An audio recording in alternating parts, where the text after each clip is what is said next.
marinig ulit ng masasakit na salita. Kaya po naisip ko na sabihin na magbabakasyon na lang po ako.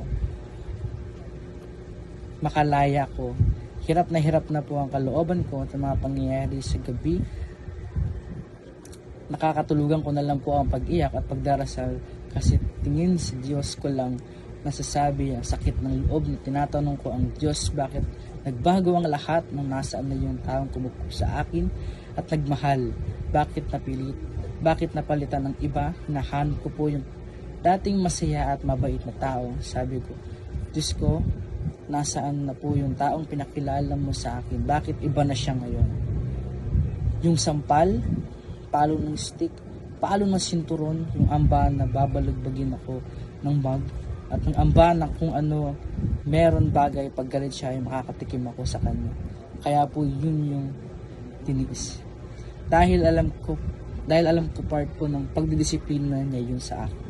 Pero yung masasakit na salita at yung sinasabi niya sa akin na ampon ka lang, yun po ang lalong dumurog sa pagkatao at puso ko hanggang makatulog po ako lumuluha gabi-gabi.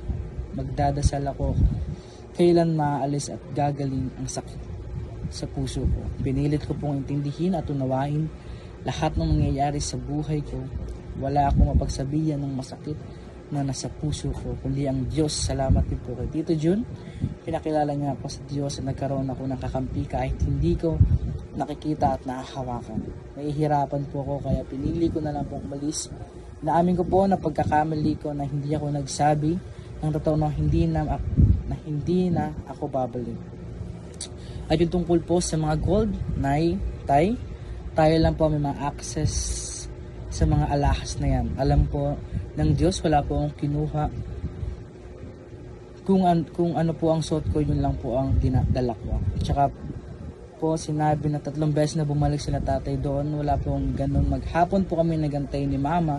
Kaya po tumawag at nakiusap na lang dyan sa Pampanga. Pagpirmahan hindi po kami makarating dahil nasa Manila po kami ni mama.